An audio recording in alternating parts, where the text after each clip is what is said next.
Srimad-bhagavatam, Canto 1, Chapter 6 will be started today. Conversation between Narada and Vyasa. Let's begin by chanting the prayers.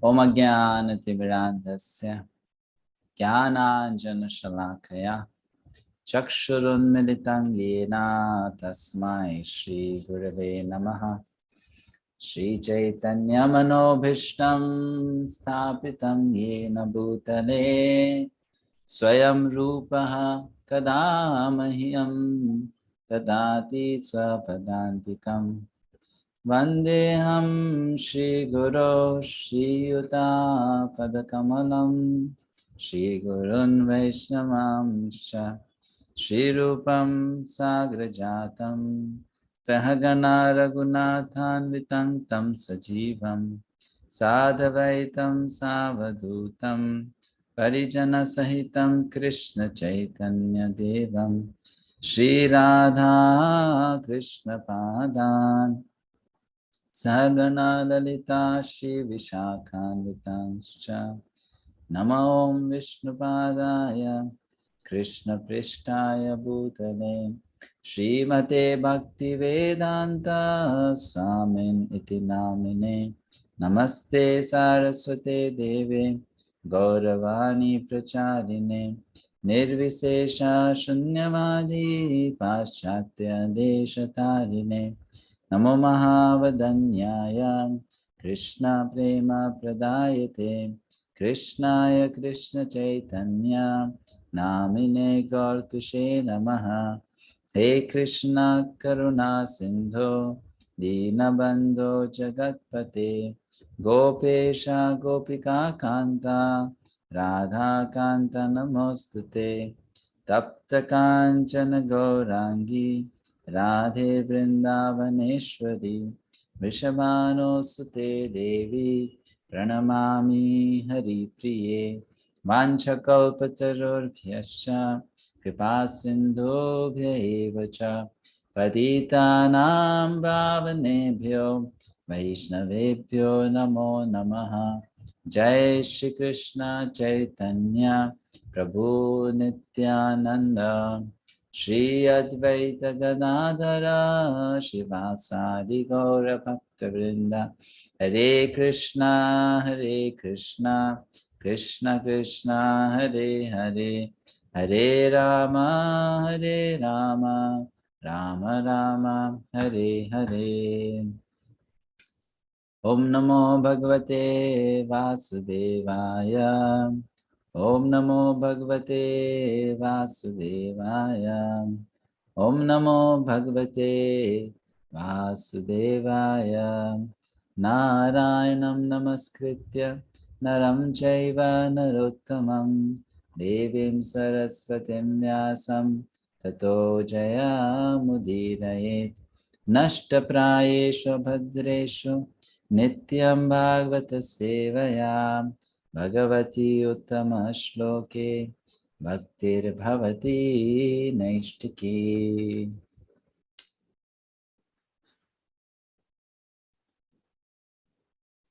The discussion is continuing between the great sage Narada and Vyasadeva. In the previous chapter, Narad Muni ended by telling Vyasadeva to tell people about Karma Yoga, because Karma Yoga can help people become free from bondage. By offering the results of one's work to Krishna, one becomes free from the pious and the impious reactions. And in that way, that person becomes qualified to receive Atma-gyan, or knowledge of the self. And then at the end, Narad Muni also emphasized on glorification of the Supreme Lord. So his advice has been to his disciple Vyasadeva that Vyasadeva should describe sufficiently about Krishna and encourage people to put efforts to satisfy Krishna.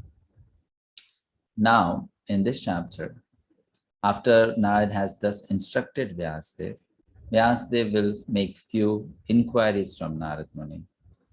Because Narad Muni, when he was telling about his past life, He did not tell everything. He just told that by some good fortune, he met the four great souls, Bhakti-Vedantas.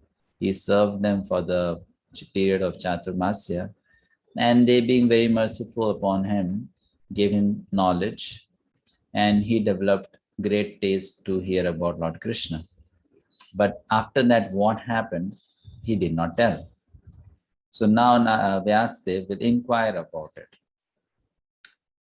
Sutta Uvacha, and let me share the screen. I'm sharing the screen? Yes. Sutta Uvacha, Evam Nishamya Bhagavan, Devarshe Janma Karma Cha, Bhuyaha Paprachaktam Brahman, Vyasaha Satyavati Sutaha. So Sutta Goswami is now telling, Evam Nishamya Bhagavan, O Brahmanas, thus hearing all about Sri Narada's birth and activities, Vyasadeva, the incarnation of God and son of Satyavati, inquired as follows. Purport. Vyasadeva was further inquisitive to know about the perfection of Naradji, and therefore he wanted to know about him more and more. In this chapter, Naradji will describe how he was able to have a brief audience with the Lord while he was absorbed in the transcendental thought of separation from the Lord, and when it was very painful for him. Text 2. Vyasa uvacha bhikshubhir vipravasite vijnanadeshtribhistava vartamano vayasyadye tataha kim akarod bhavan. Sri Vyasadeva said, what did you, Narada, do after the departure of the great sages who had instructed you in scientific transcendental knowledge before the beginning of your present birth? So here Vyasadeva is asking a very important question. The question is, you got a chance to associate with great sadhus, you serve them, they give you instructions, but after they left, what did you do? Why this question is asked by Vyasa? Because Vyasadeva wants to learn from his spiritual master the science of becoming a good disciple. It's very easy to be a good student when the teacher is present in the class. It's very easy to be a good student when the teacher is present in the class. However, very few students remain sincere after the teacher has left the classroom. Most of them would be having fun after the teacher is gone. But only few would stay sober and complete the homework or assignment given by the teacher. This is what happens. If you study Vaishnava history, most of the disciples of most of the, or even not say most, almost all the gurus, they have difficulties in their spiritual life after the guru disappears from the planet. Most of the disciples have difficulties in their spiritual life. Why? Because when the guru is present, either out of custom or tradition or fear or etiquette, or because they're getting some support, they follow. But when the guru is gone, because they never tried to establish a spiritual connection with the spiritual master, rather they only had a material relationship with the spiritual master, when the guru disappears, that relationship comes to an end. And they become disconnected from the spiritual master. They become lost. So Vyasadeva is asking here, how is that you maintain that relationship? How is that you kept that instruction and teaching alive in your heart? What is the secret? Because this is not something that happened only with Narada or will happen with few people. This is what will happen with every single disciple. If, let's say, the disciple dies before the spiritual master, that's a different thing. But in case the disciple lives in the world after the spiritual master has disappeared physically, then most of the disciples will have to come across that phase in their life when they are not able to experience physical presence of spiritual master. So in that situation, what a disciple is supposed to do? That tragedy will fall upon everyone, right? And if you study ISKCON's history, ISKCON had a very sad state of affair when Prabhupada left ISKCON. The 1980s were the most horrible times that ISKCON saw. It was like a black night for ISKCON. The whole 1980s, 10 years, very, very bad time, because Prabhupada left and people were not able to handle that loss. So that time is going to come again. Very sad time is going to come again, when some of the very exalted Vaishnava gurus of ISKCON will depart. That time is going to come again, 5 years from now or 10 years from now, when these great personalities who are strong pillars of ISKCON, when they will live, then again, unfortunately, there will be a lot of chaos in ISKCON. That's what has been and that will be. But those who are sincere disciples, who are committed, they will survive. They will tightly hold on to the lotus feet of Krishna and the parampara, and they will survive those tough times. But those who are weak or those who are ill-motivated, they'll have a hard time because Maya will test. So this is one kind of test that a disciple is put to. Why? Please try to understand. Because when there is a classroom of students, the teacher knows some of these students are cheaters and some of these students are honest and sincere. So how will the teacher separate them? How will the teacher identify the sincere from the cheaters? The teacher have to devise some means. And what is that means? You leave the classroom and then you peep into the classroom from the window and you watch who is doing what in your absence. So the spiritual master leaves the disciple alone to test the disciple. Now I am gone. Now I don't see you. Now I don't correct you. Now I am not there to chastise you. Then whom do you follow? Do you follow your senses and again engage in sense gratification? Or do you follow the instructions that I gave you? And if you follow the instructions I gave you, then you love me. And if you don't follow the instructions I gave you, then you don't love me. And if you don't love me, then how can I take you back home, back to Godhead? I cannot. But if you love me, then I can continue to guide you to go back home, back to Godhead. So this is how the spiritual master tests.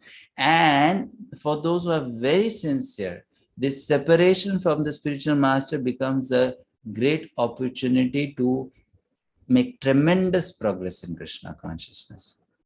Why? Because once the spiritual master has identified these are the genuine disciples, then he gives them so much of blessing. Because he has come to know these are the genuine ones. He gives them so much of blessing that by that blessing, those disciples, they make immense progress when they have separated physically from the spiritual master.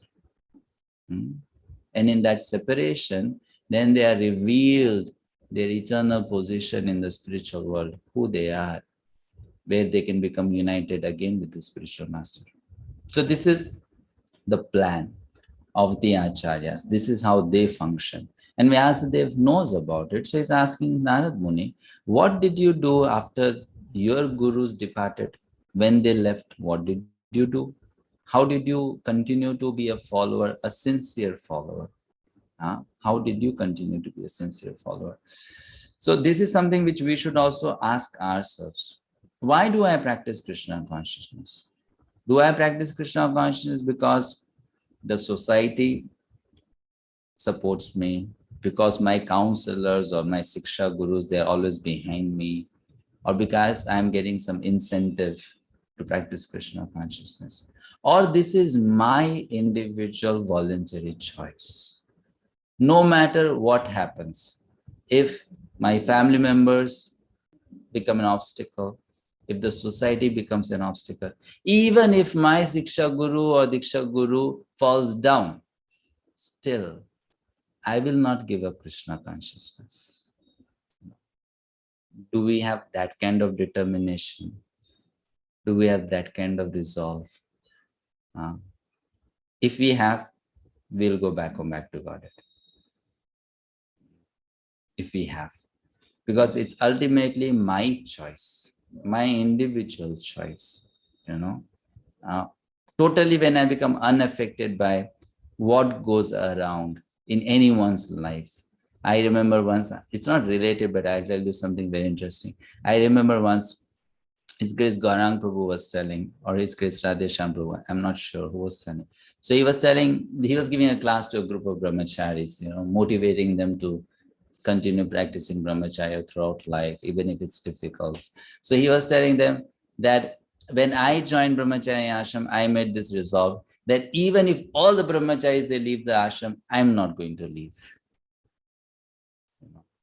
So that kind of resolve should also be there in a devotee. Even if everyone else becomes a non-devotee, I'll continue to be a devotee. That kind of resolve is needed, which is like coming forth from inside myself. I have that sincere desire. That kind of desire should be not motivated by some external factor. So Prabhupada says Vyasadeva himself was the disciple of Naraji, and therefore it was natural to be anxious to hear what Narad did after initiation from the spiritual masters.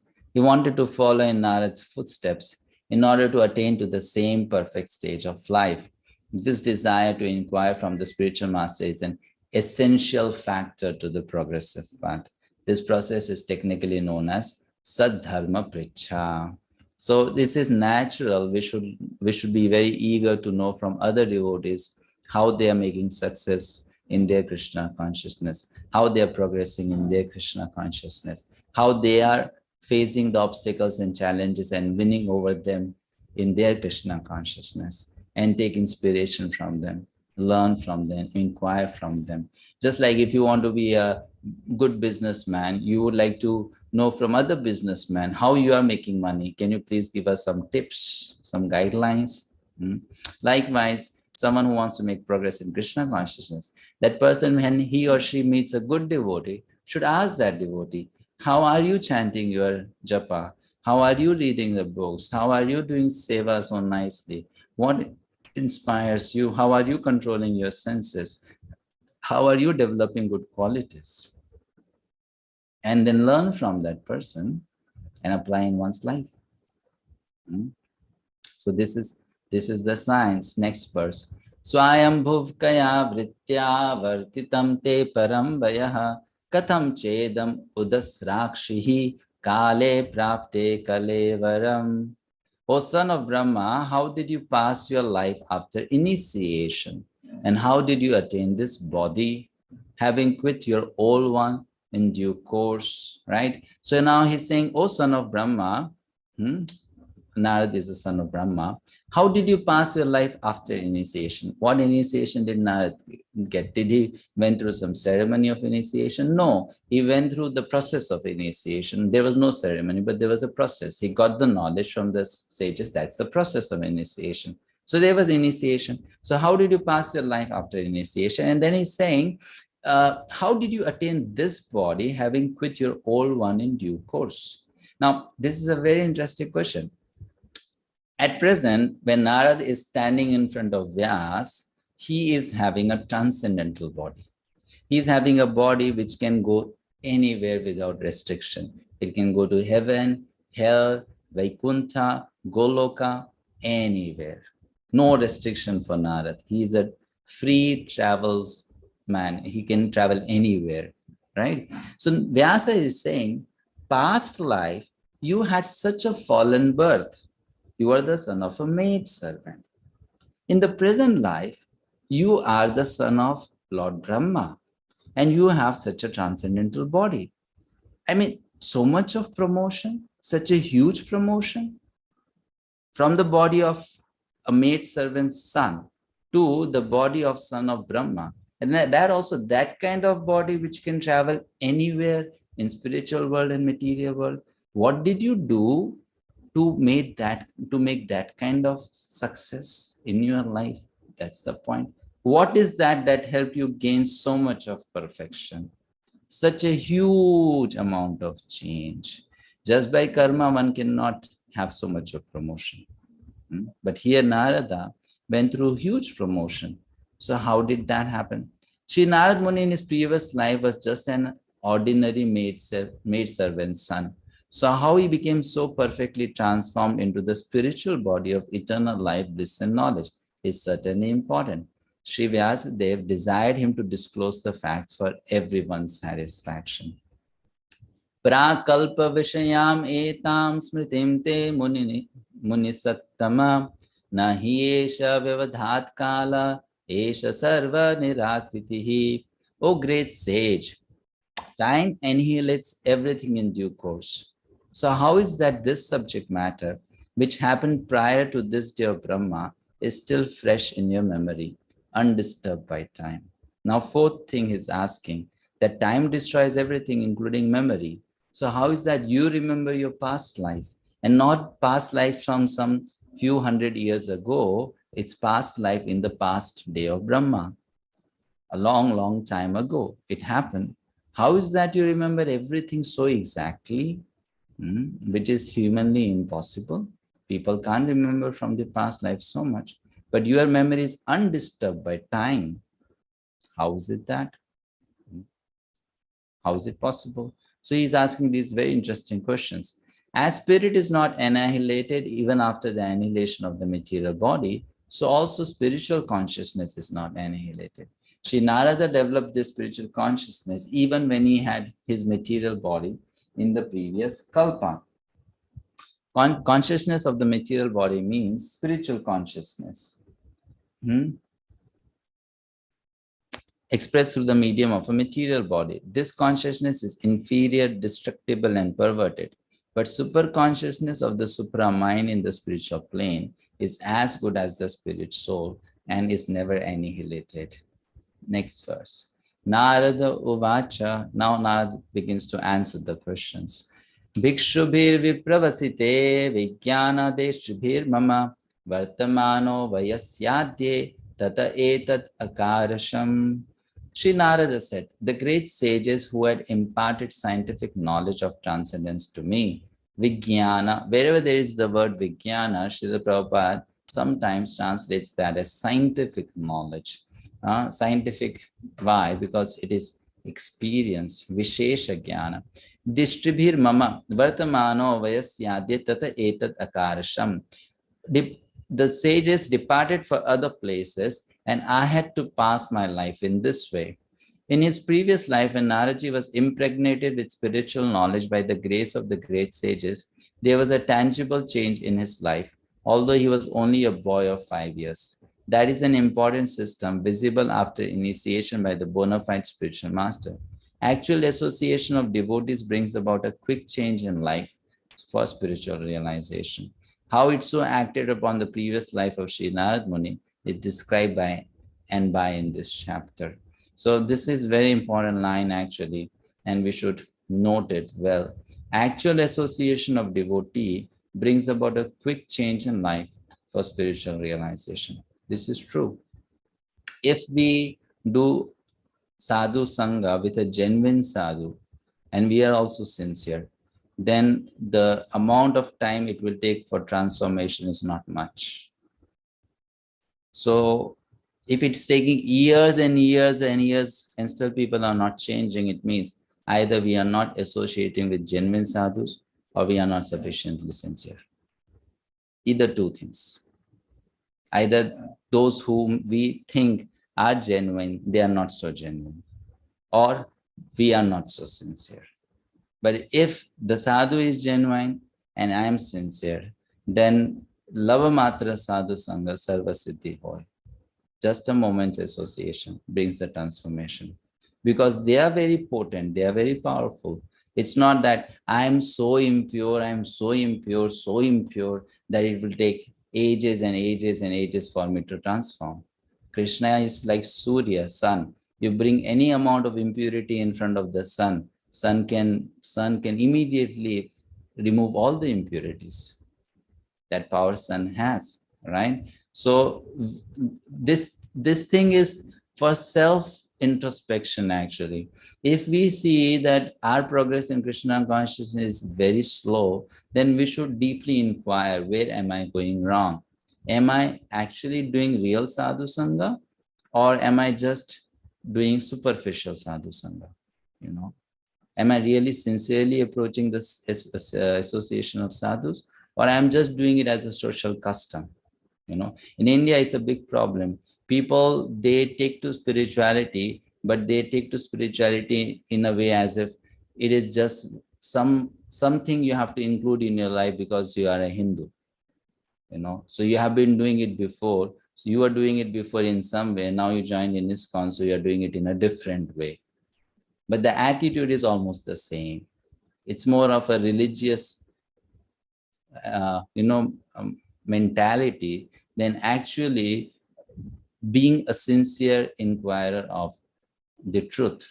Someone looking for the reality. Who am I? What is Atma? Who is Paramatma? Someone really, really wanting to know about it. That is different from someone just interested in being, religious, go to the temple, bow down, follow some rules, be little austere, go to tirtha, go for, some yatra. But that's okay. That was a part of custom in India. People were doing it. People have been doing it for such a long period of time. So that can just be a culture. And because I am a part of that culture, I may appreciate it. But that doesn't mean that that makes me spiritual. You see, so many Indians, when they leave India and go to abroad countries, for some time they engage themselves in too much of sense gratification. After they are frustrated with their sense gratification, they realize we are missing something important which we had in India and we don't have it here. What is that? In India, we are doing some religious functions, on Ganesh Chaturthi, do Ganesh Puja, on Durga Ashtami, do this puja and stuff like that. So they then come together and make their club, Hindu Samaj, and they'll open some temples there, demigods temple, and then start going to those temples. And when they do that, they think, now we are complete. We can do our sense gratification also, and we can go to temple also. Now, because we are Hindus, we are doing everything what a Hindu is supposed to do, and very happy about it. But there's nothing spiritual about it. There's nothing spiritual. Why? Because that intense desire is not there to know the reality, the spiritual truth. That desire is not there. One is just doing that because it's a part of culture. If I don't do it, I find there's something lacking in my life. But there's no sincere desire. So that approach should not be taken by someone joining ISKCON. Okay, it's a nice society, good people, rich people, educated people, they talk very nicely and they don't do bad things. So I like being with them. I can spend some good time with them. That's not sufficient. That's not enough to actually become self-realized. To become self-realized, one should have that burning desire to know the spiritual truth, to understand it. That has to be there. So here, Vyasadeva is saying, in such an association, the transformation happens quickly. Very beautifully, Narad will teach some lessons here. Ekatmajame janani yoshin mula chakinkari mayatmaje nanyagato chakre sneha nubandhanam. I was the only son of my mother, who was not only a simple woman, but a maidservant as well. Since I was her only offspring, she had no other alternative for protection. She bound me with the tie of affection. Now, how can a 5-year-old boy give protection to a grown-up lady? That since I was her only offspring, she had no other alternative for protection. She bound me with the tie of affection. So how is that a 5-year-old boy will give protection to a lady who's grown up? It should be otherwise, that she would give me protection.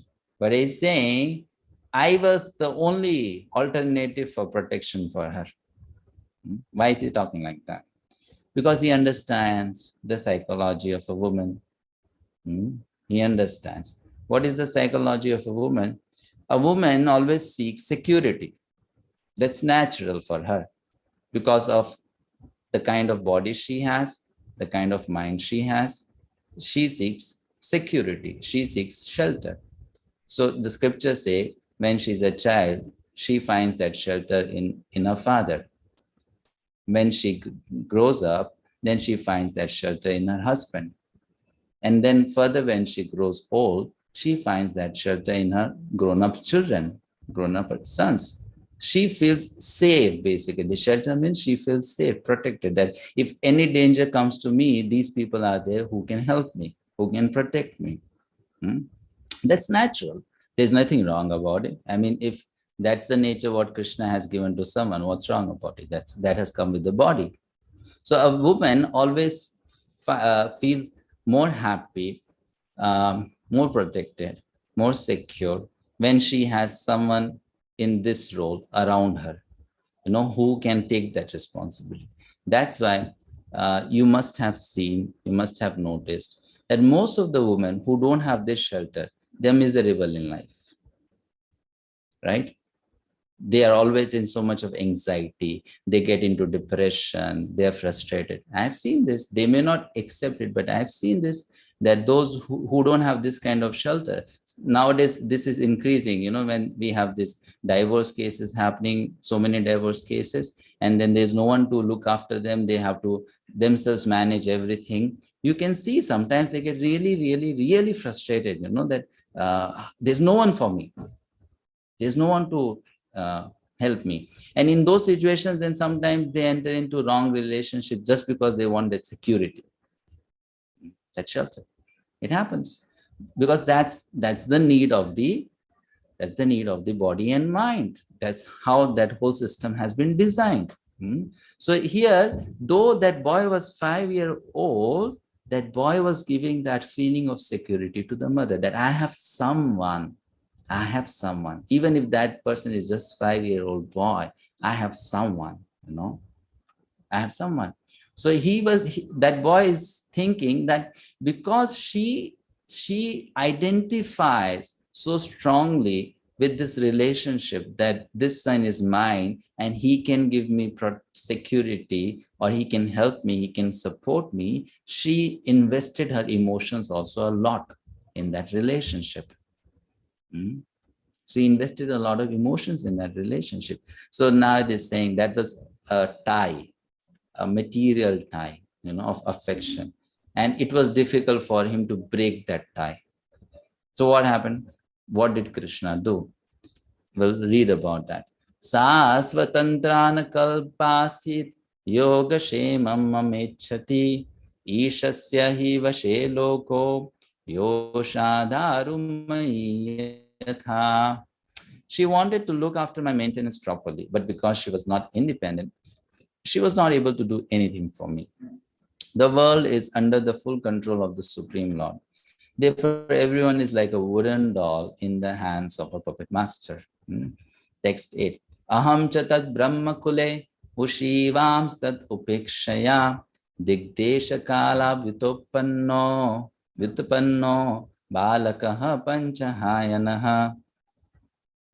He says then further that when I was a mere child of 5 years, I lived in a Brahmana school. So the reality is basically that lady was serving in a Gurukul.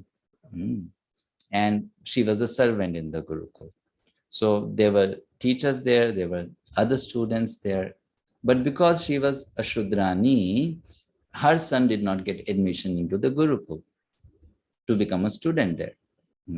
And she was just serving there, washing the pots, cleaning the clothes, brooming, wiping, fetching water from the well, doing all those menial things. But one thing is nice, that she was at least not in wrong association. She was associating with Brahmanas. She was serving the Brahmanas. She was in a good place, in a good environment. Because she was in a good environment, she also developed some good sanskars, some good thoughts, some good ways of understanding life. That's why when the Bhakti Vedantas came, she encouraged her son, go serve the sadhus, go near them. And this is very important. It depends a lot on the mother, how the children are brought up. If the mother has these sanskars, she will always encourage the children to develop these qualities, serving the sadhus, respecting the sadhus, because she knows if the sadhus give the blessing, then this child will have a good future, a bright future, good fortune will arise. So parents should do that. They should teach the children how to respect guests, how to welcome guests, how to respect sadhus. If you don't teach, they will not learn. We have to teach. We have to tell them, if there is a sadhu coming to the house, so you should tell the children, go, you bow down to them, touch their feet, offer obeisances, bring them a glass of water, make them sit properly, serve them food, if possible, massage their feet, So like that, the children should be engaged, should be taught. Then the children will learn. And when they grow up, then they will teach their children. But nowadays, forget it. A guest is coming, they're watching television. No one is telling them, put off the television, at least get up, welcome the guest. They are in their own world. They don't care who has come, who has not come. They are completely absorbed in doing what they're doing. And in the name of being busy, we are so busy. We have so many things to do. But this is now how it should be. When I was a child, sometimes, because I studied in a convent school, a Christian school, so sometimes from our school, sisters, nuns would come to visit the family, or father would come, and they were Christians. But still, our parents, they respected them so much and asked us to give them that much respect, that when sisters would come to our house, put off the television. You cannot remain seated on the sofa. You have to be standing throughout the time till they are there. You cannot sit in front of them. You cannot play around. You cannot make noise. You have to just stand there, that if they ask for something, you should be immediately ready to give to them. If you have nothing to do, just stand quiet. So like that, they would instruct us. This is how you should behave in the presence of some exalted personality or respectable personality. So this is how parents need to instruct the child, that this is how you deal with teachers or gurus or sadhus or elders. Very important. Very important. Then they learn it and then they pass it on. So here this lady did the same. I was dependent on my mother's affection and had no experience of different lands. Text line. Ekada nirgatam gehat duhantim nishigam pathi sarpo dashat padas prishtaha kripanam kala choditaha. Once upon a time, my poor mother, my poor mother, what happened? When going out one night to milk a cow, was bitten on the leg by a serpent, influenced by supreme time. So she went out at night, she didn't notice, and a snake bit her. So Narad is saying, why this happened? This was the will of providence, inspired by time means what? This was the will of providence. This is what destiny wanted. So this happened. So at that time, that is the way of dragging a sincere soul nearer to God. This is what Prabhupada says. The poor boy was being looked after only by his affectionate mother, and yet the mother was taken from the world by the supreme will in order to put him completely at the mercy of the Lord. Right? So now I ask you a question. Here Prabhupada is saying that because this lady was an obstacle in the spiritual growth of this boy, so Krishna removed that obstacle as a mercy towards the boy, isn't it? Because that was an obstacle. So Krishna removed the obstacle so that this boy can make spiritual progress. But why would Krishna do that? Is that not being wrong on Krishna's part? Because After all, that lady is also Krishna's part and parcel. So that lady also has a right to live. That lady also is supposed to live for a certain number of years. So just to favor one person, one devotee, why would Krishna make such an arrangement that let someone get bitten by a snake and die? Is that not being wrong on Krishna's part? Because, okay, fine, you help one person to become a better devotee, to become more surrendered to you, but why should someone else who is innocent person give a price like this, that that person should meet an accident or should be bitten by a snake and die? Why it should happen? That's pretty wrong, no, on Krishna's part to do something like that. Because what's her fault? There's no fault of hers. So why is Krishna, just to help this boy become a better devotee, doing something which is not reasonable with someone else? He could have made some other arrangement, let this lady live for some more period of time, or maybe that this lady went to the forest and someone kidnapped her and took her away, and that's how she got separated from the boy, and the boy then he led his life and she led her life. But why she has to be bitten by a snake and die? So do you think Krishna killed that lady before she was supposed to die, just to help that boy?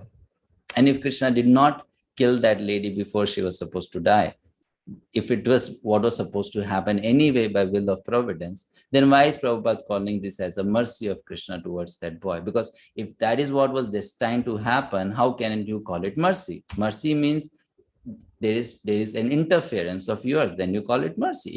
If this is what was supposed to happen, then why call it mercy of Krishna? This is what would happen anyway. So how would you answer this question? Ravindra Sachiputra Prabhu. Okay, you can unmute yourself now. Hare Krishna Prabhuji, Dandavat Pranam. Dandavat Pranam. Prabhuji, there are many angles to this question. I mean, there may be high and limited angles, but as far as I can, this thing is that one is that Krishna can do anything with anyone. We cannot question him. Second is that we are the instruments in the hands of Krishna. He can use any instrument. He can use one instrument for another instrument for another instrument. That is his will. And another angle which I can see is that Krishna is that Krishna may have called his mother back so as to use her somewhere else as an instrument. Hare Krishna. Okay, fine, good attempts. So the answer is, the thing which Prabhupada has written in the purport, that is not Krishna's perspective. That is that boy's perspective. That if anything wrong happens in my life, the way I look at it will be different from the way Krishna looks at it. And that will be different from the way people of this world will look at it. This incident was supposed to happen anyway. It's not that because this lady was becoming an obstacle in that boy's life, Krishna made a special arrangement for this lady to die. No, she was supposed to die anyway. She was destined to die. Krishna will never make such decisions. If he does so, then he'll be an unjust God. He will not do anything like that, because he cannot be partial towards someone so much that he puts someone else in such a big problem. That would be very wrong on his part, right? Krishna is sama. Sama means he's equal. He even favors the demons sometimes. If the demons, they do something good, he favors the demons also. So he is so broad-minded and he's so balanced. Why would he just let someone be killed by a snake because he wants to help someone else? That would be wrong. So here Krishna is not making a special arrangement, but this is how Narada is thinking. This is his perspective, that this is Krishna's mercy upon me. So this is how a devotee thinks, that if something is happening like that, it is Krishna's mercy upon me. Not that, Krishna has actually done something like that. So we have to understand, because we all are individuals, we'll have different perspective looking at a particular thing. This is a devotee's perspective. If anything like that happens in my life, instead of thinking this is the will of the providence, this was anyway supposed to happen. My mother, she died because it was her karma. He could have thought like that also, right? She died because it was her karma. Maybe as a snake, she bit someone in the past life. So now that person has become a snake and has bit her and she died. He could have thought like that. But a devotee thinks in anything that happens, not a devotee, a pure devotee, anything happens to his or her life, instead of giving credit to karma, instead of giving credit to others, he or she tries to give credit to Krishna. So he is giving credit to Krishna. My mother died, it is Krishna's mercy. That's his perspective, that this is Krishna's mercy. That's what Prabhupada is putting in the purport, that for a devotee, Krishna helps. But again, that is Prabhupada putting the perspective of a devotee. A devotee thinks like that. A devotee thinks like that. Tada tad aham ishasya bhaktanam shama abhipsatah anugraham manyamanah ratishtham dishamuttaram. I took this. You see, here is the hint. I took this. I took this as the special mercy of the Lord. He took it as a special mercy. Why he took? Because of his attitude. Not everyone will take it as a mercy of Lord, isn't it? So many people die. Not everyone takes that as mercy of the Lord.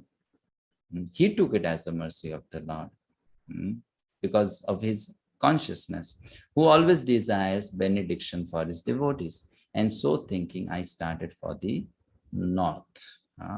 So this is a very important lesson for us to learn.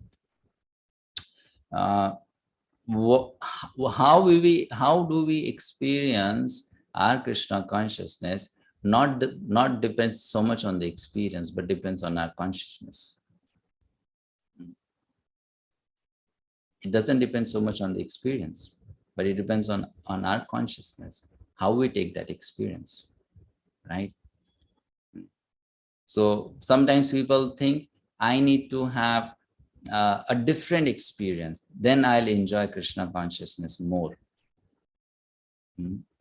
But it's not that experience that will help us enjoy Krishna consciousness more. It is our attitude towards the experiences that we are already having. It's that attitude which will help us enjoy Krishna consciousness more. Otherwise, what else will be there? What different will be there? It's not that I need to develop 4 hands or 2 wings, then Krishna consciousness will be a more joyful process for me. Everything is going to remain the same only, almost. So what's going to change is my consciousness. That will make the experience also very different from me. So here Narad is saying, I took that as a special mercy of Krishna. For those who are actually devotees of this type, for small things, they are very happy in Krishna consciousness. They're very grateful, even for small things, because they appreciate, they value that I'm getting this opportunity, I'm getting this opportunity, I'm getting this opportunity, I'm getting this opportunity. But for someone who does not value, even if one is getting a lot, then one will be so much miserable or dissatisfied, thinking, oh, I don't have this, I don't have this, I don't have this, I wish I could have that. One will always think like that. So this depends on our attitude. How do we appreciate it? Like there was, I'll tell you the story, how I can relate this.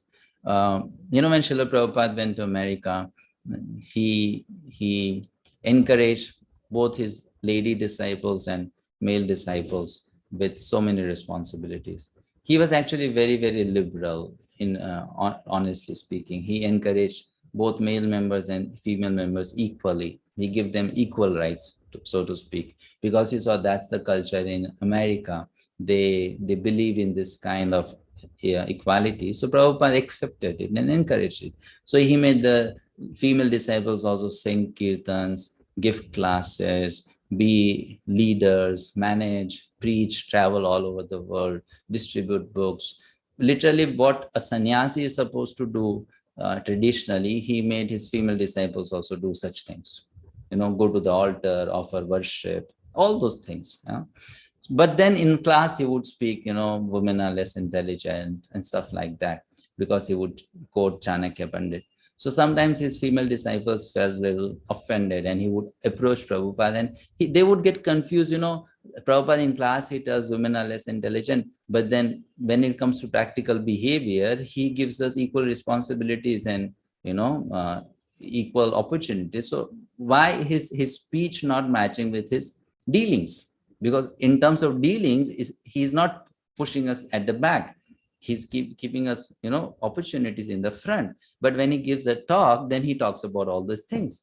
So sometimes they would get confused about it, and they would question Prabhupada also. What does he mean? Why is he speaking like that?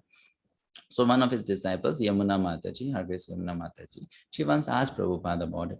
That, Prabhupada, are women less intelligent? So Prabhupada said, yes, if you think you are a woman. If you think you're a woman. And for that matter, if a man thinks he's a man, then he's also less intelligent. Right? Because that's bodily consciousness. So he said, if let's say I'm giving a class and I'm saying women are less intelligent. So if you think you are a woman and you feel offended by that, then you are actually less intelligent, because you are on bodily consciousness. Or if a man, when he thinks that, and he develops the feeling of superiority, that I am a man and women are less intelligent, then that man is also less intelligent, because he's also acting on bodily platform. Right? So Prabhupada then told her, indirectly, this is what he meant to tell her, that the day when you don't become disturbed by this statement, women are less intelligent, you can understand, now you become liberated.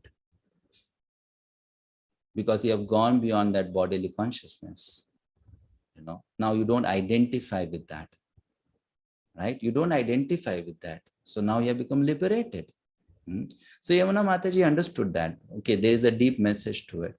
So next time, whenever Prabhupada said that, she never felt bad. She never felt bad. She accepted it. So then when she came to India, Prabhupada brought all of them to India, and she started studying the Indian culture and how the Indian society was still so reserved, so orthodox, and in Indian society, women were not given such opportunities to be in the front. So then slowly, when she started contemplating over that, she developed such a deep sense of gratitude towards Prabhupada, that Prabhupada, just to help us, he was ready to even cross those boundaries, go beyond his culture, because he is coming from a certain culture, and not just certain culture, coming from a very rich culture. Coming from Bengal, in those days, Bengal was the seat of education for India. In those days, if you study the history of India, all the big people from those times are from Bengal. From those times, Rabindranath Tagore, Netaji Subhash Chandra Bose, all great people coming from Bengal, fighters, thinkers, poets. So Prabhupada came from a very rich culture. And when she was thinking about it, look at this man. He is coming from such a rich culture, but just to accommodate us, he became so liberal. He tolerated so much. He extended himself so much. And she developed immense sense of gratitude. And then she, later on, when she writes in her autobiographical book, she says, then later on, I never felt bad when Prabhupada said that women are less intelligent. In fact, I was always thinking that how much he adjusted himself or his cultural beliefs to accommodate us and give us opportunities to practice Krishna consciousness. So in this way, why I quoted this example is, in this way, when we start becoming grateful for those things which we are actually taking for granted, when we start becoming more grateful towards those things, when our consciousness changes towards our even small experiences that we have in Krishna consciousness, we can understand now we are actually appreciating Krishna consciousness. We don't have to wait for big experiences. Even small things, like small thing like that. Like, I'll tell you a story again, if you want to hear. A very interesting story of a devotee who is in Vrindavan. Next time when you come to Vrindavan, do try to notice him in the temple. He comes in the morning, Mangala Arati, and he sits in a chair to look at the darshan of the deities. A very hefty man in his 80s, um, very fat, so fat that he cannot even bend and touch his feet with his hands, or he can sit, cross-legged, very fat. That's how he has been since last 40 years. So he is from Israel, coming from a Jewish background, and he was like a normal man, married, having children, going to a job, not a hippie, not someone who like wanted to not follow the social norms, but a normal man. Somehow other he came to India with a bunch of hippies, just to tour India, see India. And when they were touring Vrindavan, when he entered the temple, Vrindavan temple, Krishna Balaram temple, he came to see Lord Radha Shyam Sundar. As soon as his eyes fell upon them, he says something happened in his heart, and he fell in love with them. And at that moment, he decided that throughout my life, I want to worship these two personalities. I want to serve them.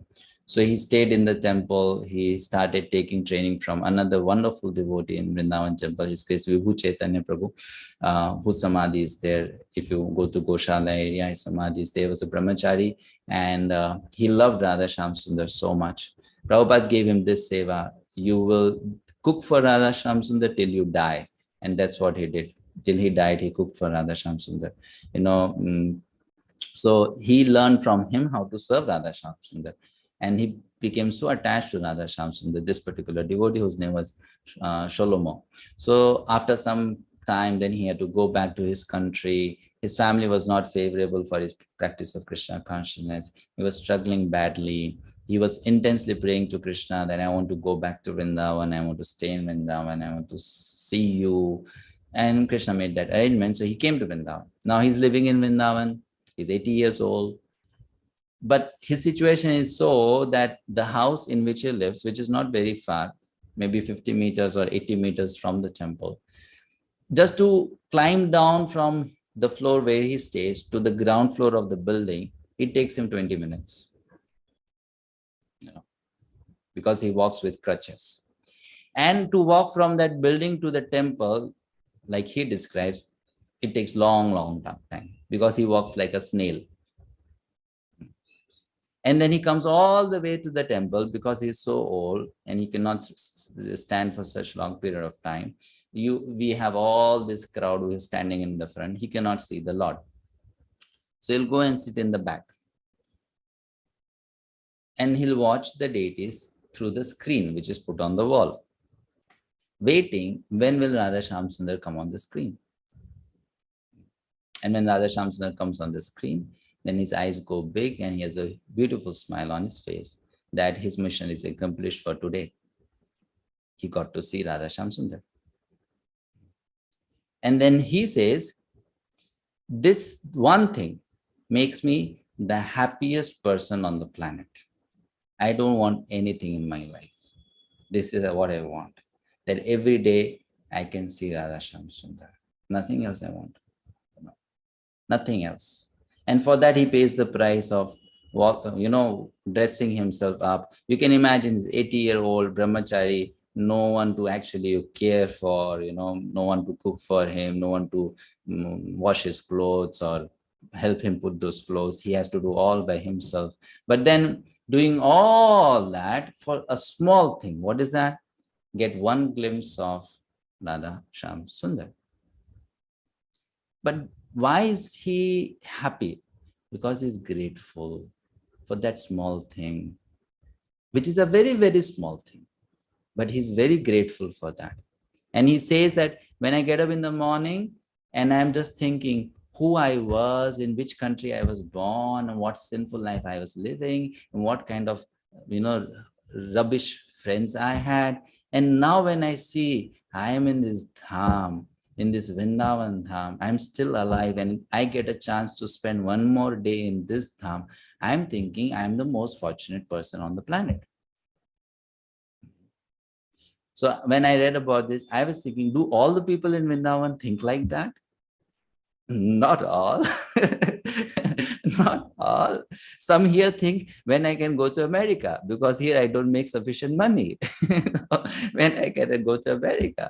But this person is thinking, I'm the most fortunate person on planet because I am getting one more day to live in Vrindavan and see Radha Shyam Sundar. Right? So this is a game of consciousness, actually. How we transform that will actually decide how we'll relish Krishna consciousness. So he says, I took this as a special mercy of the Lord. Confidential devotees of the Lord see in every step a benedictory direction of the Lord. In every step, they see a benedictory direction of the Lord, which means that for them, nothing is bad. Everything is Krishna's good arrangement. What is considered to be an odd or difficult moment in the mundane sense is accepted as special mercy of the Lord. So this is heights of positive thinking, isn't it? That what is worst, you are able to see that as the best. This is positive thinking. Mundane prosperity is a kind of material fever, and by the grace of the Lord, the temperature of this material fever is gradually diminished, and spiritual health is obtained step by step. Mundane people misunderstand it. Mundane people misunderstand, but devotees, they relish it. Text 11. Spihitan janpadans tatra puragrama vrajakaran kheta kharvata vatischa vanani upavanani cha. So now that boy will start describing that after the mother died, what did he do? He traveled towards the north and he came across many different places in his journey. After my departure, I passed through many flourishing metropolises, towns, villages, animal farms, mines, agricultural lands, valleys, flower gardens, nursery gardens, and natural forests. Purport. Man's activities in agriculture, mining, farming, industries, gardening, etc.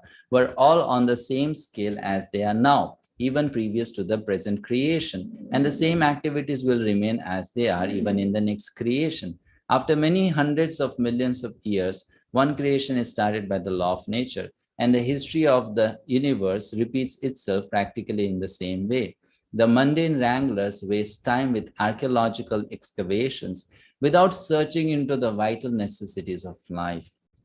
After getting an impetus in spiritual life, Sri Narada Muni, even though a mere child, did not waste time for a single moment with economic development, although he passed towns and villages, mines and industries. Very interesting.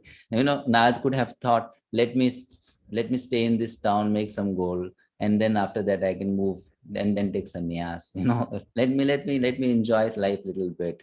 Then we can go and think of, after all, I have made up my mind. I want to renounce. So why not just delay it for 10 days? Let me enjoy, then we'll do it, right? So after all, the goal is fixed. And this is what most of us also do. Goal is fixed. I have to go back to Godhead, but not so soon. Not so soon, Let us wait. Why there is so much of hurry?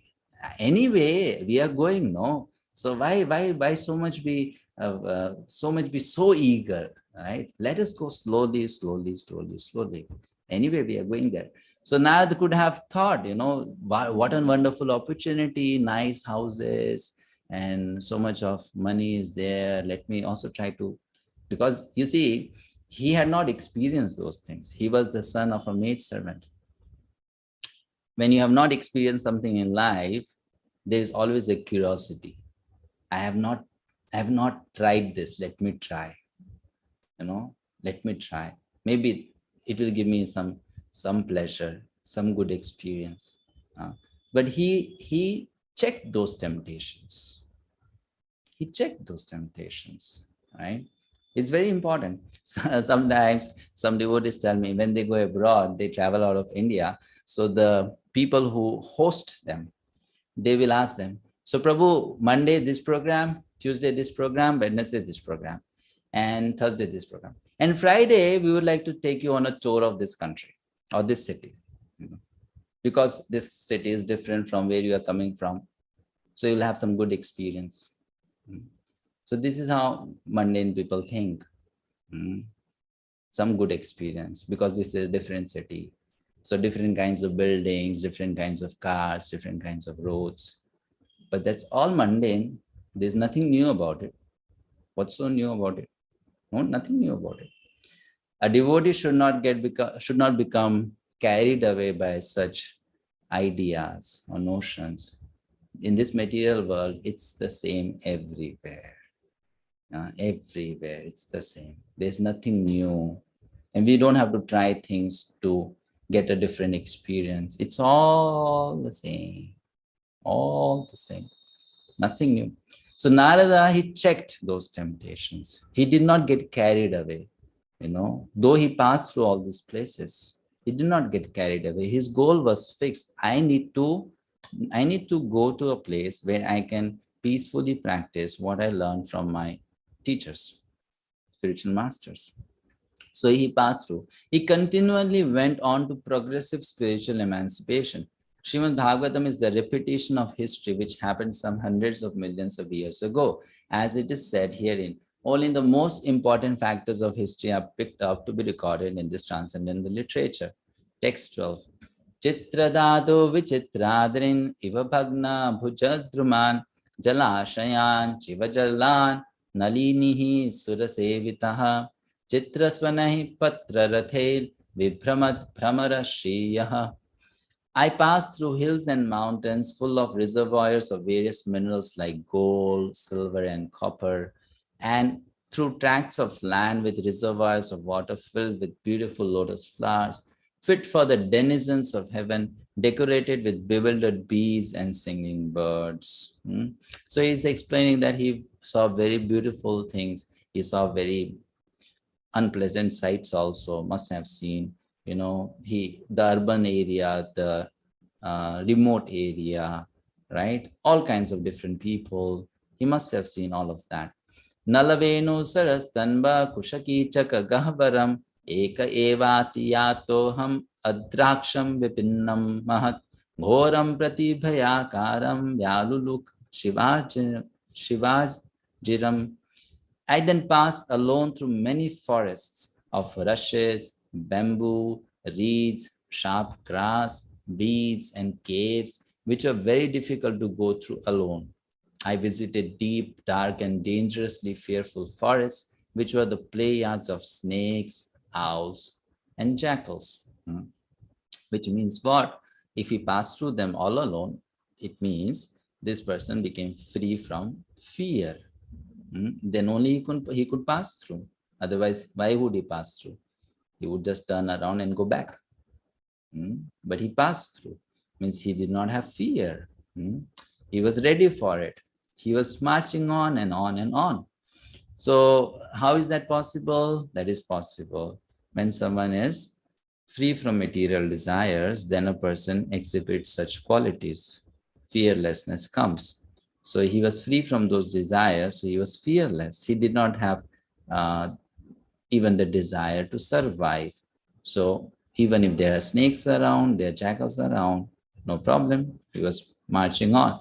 It is the duty of a mendicant, Parivrajaka to experience all varieties of God's creation by traveling alone through all forests, hills, towns, villages, etc. To gain faith in God and strength of mind, as well as to enlighten the inhabitants with the message of God.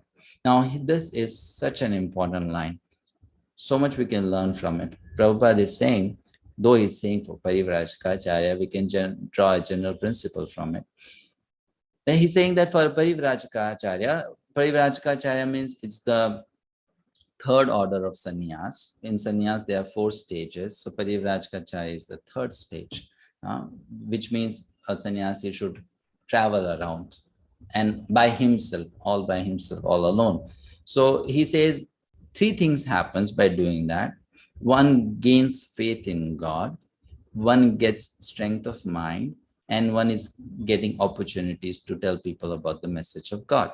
So the third one is pretty easy to understand. If you're traveling and meeting new people, you are going to get opportunities to tell them about the message of God. Let's look at the first one and the second one. He says, it helps you to gain faith in God. How do you gain faith in God? Because when you're traveling, you are not carrying a house with you. You're also not carrying food with you. You're also not carrying money with you, which means you are not getting opportunities to depend on these sources of shelter and protection. A house protects me, money protects me, food, it protects me, it gives me life, it continues to give me life, right? So when we leave these shelters, then we are in a helpless situation. And in that helpless situation, even when we are taken care of, then our faith increases on God, that you see, God exists, He is maintaining me. I don't have a house to live, but still I'm surviving. I don't have food to eat, but still I'm surviving. I don't have any money, but still I'm surviving. So who is maintaining me? Krishna is maintaining me. One develops that faith, right? One develops that faith. So this faith will develop in that person. This is how we should develop faith. Now, sometimes you will ask question, Prabhuji, how can I increase my faith in Krishna? The answer is, you have to put yourself in a situation that Krishna will show you, I can maintain you, then I'll develop my faith in Krishna. If I don't put myself in that situation, how will I develop faith? Then I will always think, I'm maintaining myself. Or my father is maintaining me. Or my brother is maintaining me. Or my son is maintaining me. Or my insurance policy is maintaining me. Right?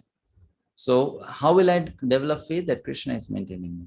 Then my faith will be only a philosophical faith or a theoretical faith, that I read it in the scripture, I heard it in the class, Krishna is the supreme maintainer, so perhaps Krishna is maintaining me, right? But it will not be something which I have experienced, which I have realized. I won't have an example to speak from my own life, isn't it? So sometimes we have to, even as it doesn't matter whether you are a grihastha, anyone should try to put oneself in such situations that rather than depending on the mercy of people, depending on the mercy of our own security system, we try to depend a bit on the mercy of Krishna. That will help us develop that faith. And slowly, then we can increase that faith. So previously, no matter who you were, when you went to a Tirth Yatra, you did not make so much of arrangements. Where I'm going to sleep, where am I going to eat, what will be the travel arrangements.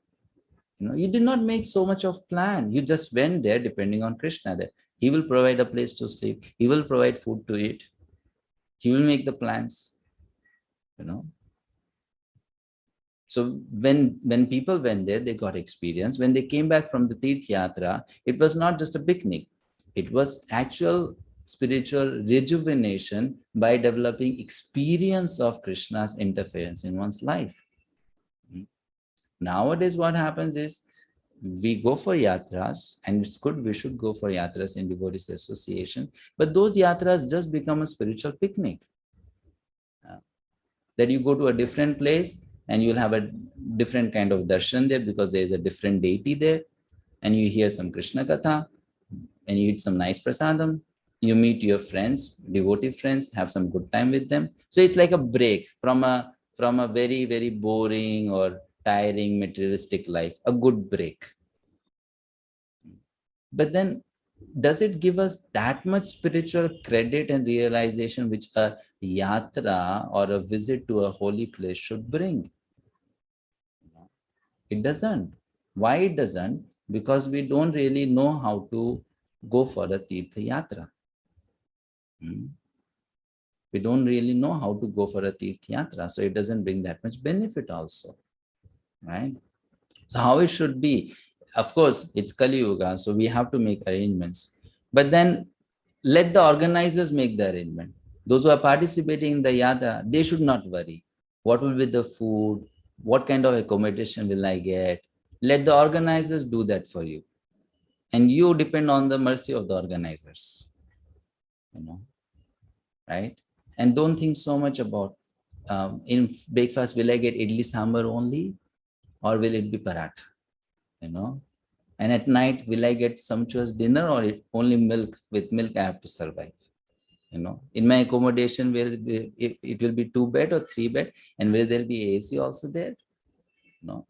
So don't, if we think so much about it, then we are not going to get much from that. So let the organizers have that headache. But as a participant, as a tirthi or a yatri, I should depend on mercy. I should depend on mercy. That what prasadam will get, whatever Krishna will provide. If it's going to be 3 times khichdi, no problem. Let it be. I'm not going to die if I eat 3 times khichdi. Let it be, right? Let it be like that. So in that way, we have to cultivate this thing. Otherwise, it won't happen. It's a science. Why sannyasi is told you should travel all around alone? Why? He can just sit in one place and hear the Shastra scriptures and become a sannyasi. No, but he's told, no, you travel, you go alone by yourself, because when you experience, then you are going to learn. That will be practical. This is just theory. So we have to take to that culture, to that lifestyle. It is so important, then we'll get those experiences and our faith will be realized faith, not just, as I said, philosophical faith. So we should try to inculcate these things as organizers also, as in participants of the yatras we travel to, or any place we go, holy place we go. And this, I think, I don't remember if I mentioned it to you or not. If you go for a holy place and you're married, if possible, for those 4 days, 5 days, 7 days, make a deal with your husband or your wife. For these 7 days, forget that this person is your wife and this person is your husband, right? Just go there as a pilgrim and forget that. It's good to forget for some days that, these are our family members. That's why in traditional times for a Tirth Yatra, accommodation would be all men stay together, all females stay together. Not like this, each family will have his or her own room and you stay with your family in your room. Because what happens then is you leave your house, but you take your house.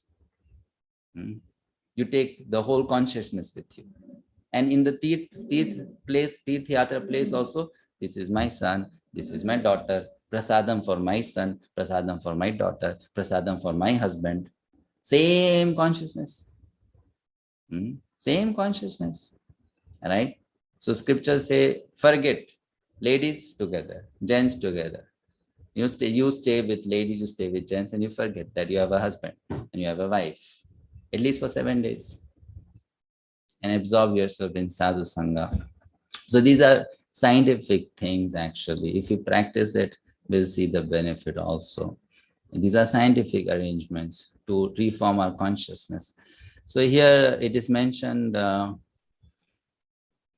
further, a sannyasi is, and strength of mind. I forgot to expand on that.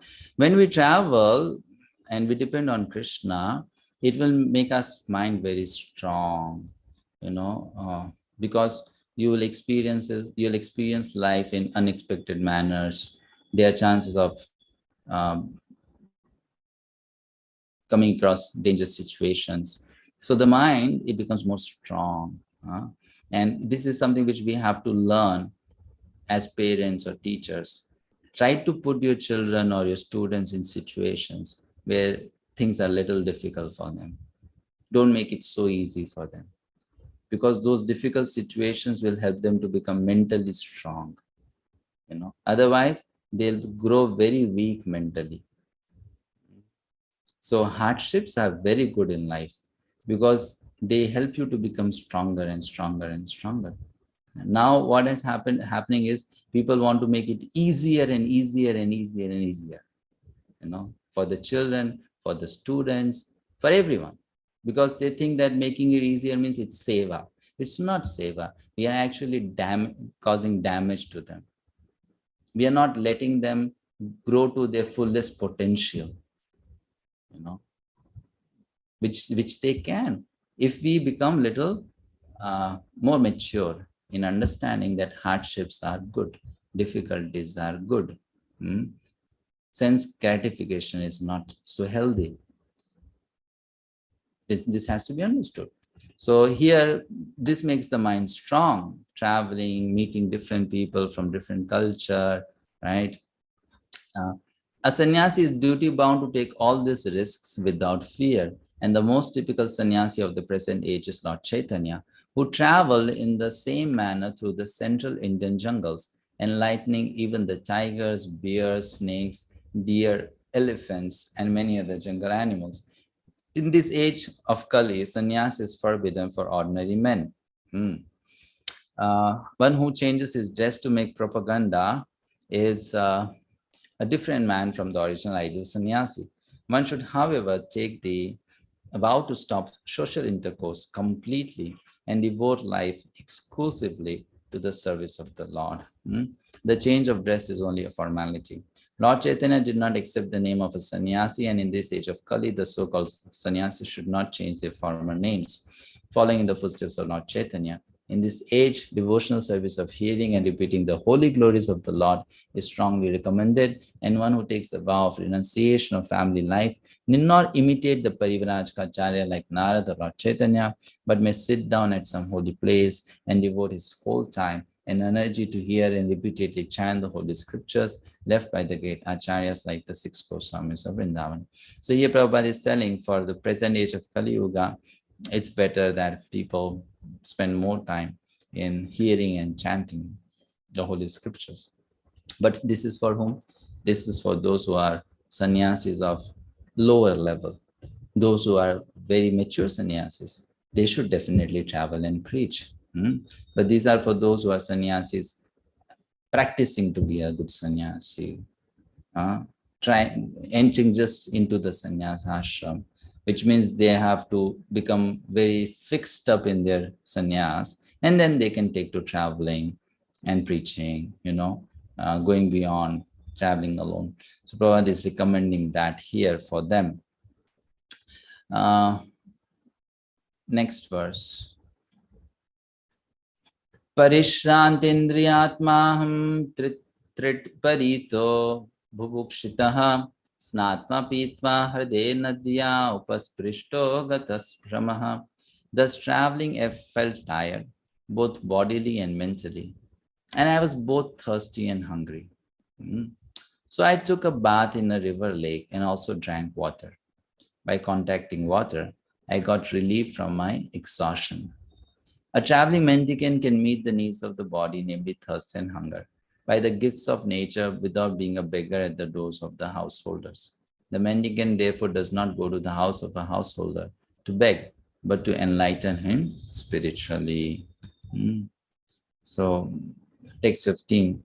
Tasmin nirmanujeranye pipalo pasta ashitaha atmanatmanam atmastham yathashrutam achintayam.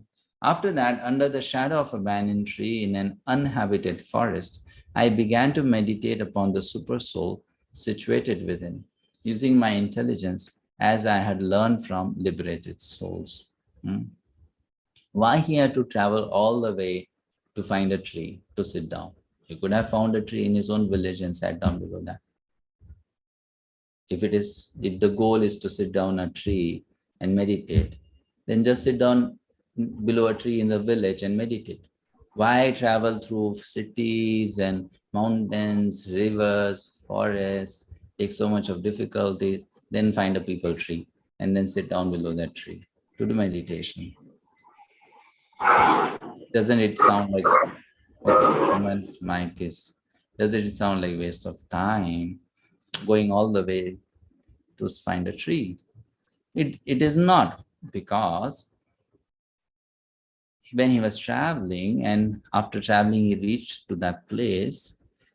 That place, because of its pure atmosphere, inspired him to meditate, to sit down in meditation on Krishna or Paramatma. Place has its effect. Places have their effect. Not all places carry the same energy. Some places can help us to be more devotional, and some places naturally help us to be more materialistic. So they carry their energy. So here, when Narad boy reaches that place, he is able to sense that, oh, this tree and sitting below this tree is going to be very, very conducive, favorable for my meditation. So let me sit and meditate. Let me sit and do my sadhana here. So that's why he's doing that. So we have to be also learning from Narada. We have to find suitable places for our study, for our chanting, for our spiritual practices. We have to find those places. Some places are more conducive, some places are not. So he's doing that. And when he sits down on meditation to look at Paramatma, what does he do? He's using his intelligence. Now, what is meant by this word or this thing here? Using my intelligence, I began to meditate upon the super soul, situated within the soul. How do you meditate using the intelligence? How do you meditate upon super soul or Paramatma using your intelligence? What does intelligence do? The function of intelligence is it discriminates between right and wrong. So how do you meditate using this discrimination? How do we understand that? Ravindra Prabhu. Prabhuji, one should, intelligence, we know in the hierarchy level, the intelligence controls the mind. But sometimes, of course, the mind controls the intelligence also. But here, when one fixes the mind on the on Supreme Lord, fixes the mind, fixation of the mind, then the intelligence is plays that control, play its role and control that mind. And this is how one uses the intelligence. Okay. Vrindavan Lila Mataji. Hare Krishna, Prabhu. Dandavata. Prabhu, I feel like we all have been given free will. But then with the help of intelligence, we try to, instead of misusing it, we try to use it properly and meditate upon it. So this is where the exercise of intelligence comes in. Okay, thank you, Mataji. But here the point is, you see, Narad is not doing any other activity. He's not doing he doesn't have to choose between a right and wrong activity. He's sitting down there. He's just sitting down there. And he has to go for the next exercise, which is meditate. Right? Now, meditation means it's an activity of mind. Meditation means it's an activity of mind. But here it's written, after he has sat down for meditation, what does he do? He begins to meditate upon the super soul using his intelligence. So here intelligence is being referred to as a tool. Is being referred to as a tool, or is being referred to as a means, a medium to meditate on the super soul. Meditate on the super soul using the intelligence. So how do we understand that, Jitendra Prabhu? Hare Krishna. Since he had the association of the great sages, so his mind had developed in that form. So that is what he's using to meditate. Yeah, okay, I understand that. But did you understand my question? It could have also been written here, no, meditate on the Lord using one's mind.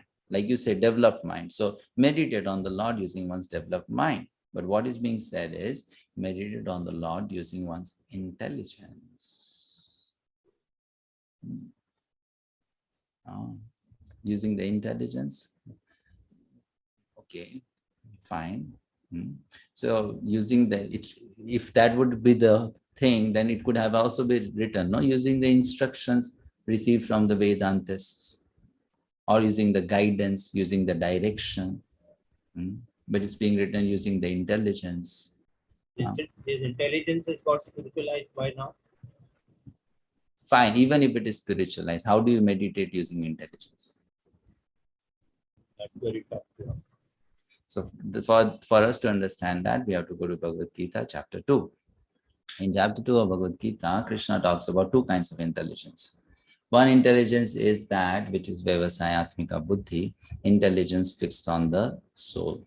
And the other intelligence is, you can say, intelligence attracted towards sense gratification. Bhoga, vritti, that's another kind of intelligence. So when a person engages, now we are not talking about Narada, we are talking about the other science explained in Bhagavad Gita. When a person engages in Nishkama Karma Yoga, then a person slowly begins to develop this kind of intelligence known as Vyavasayatmika Buddhi, which means intelligence fixed on the self. Sthita Pragya, intelligence fixed on the self. That intelligence has the ability to let the mind, that intelligence has the ability to let the mind be drawn towards the self. And the intelligence which is drawn towards enjoyment of sense objects lets the mind be drawn towards sense objects. So meditation doesn't happen through intelligence. Meditation happens through the mind only. But when it says using that intelligence, which means what? That intelligence, which is Vyavasayatmika Buddhi, opens the path for the mind to become directed or to become focused on the soul. You can think of it as a valve. If there's a valve which can let the water in two different taps, so when you move the valve, it will let the water flow through one tap. If you move the valve the other way, it will let the water flow through the other tap. So here the intelligence acts as that valve. If it is Vyavasayatmika Buddhi, so what will happen? Then the mind will flow through, the mind will automatically flow towards the soul. And if it is not Vyavasayatmika Buddhi, then the mind will automatically flow towards the sense objects. When we sit for meditation, why we are not able to go deep into our meditation? Because we don't have Vyavasayatmika Buddhi. That valve is closed. And our intelligence lets the mind always get drawn towards sense objects. So though we try to meditate, we're chanting Hare Krishna, that's meditation. We do deity worship, that's meditation. We are studying Shastra, that is also meditation. But constantly our mind gets drawn towards Rupa, Gandha, Shabda, the different sense objects. And it gets distracted. It gets distracted. But this Buddhi, this Vyavasayatmika Buddhi, or this intelligence, this helps the mind to flow towards the self. And then the mind can meditate on the self.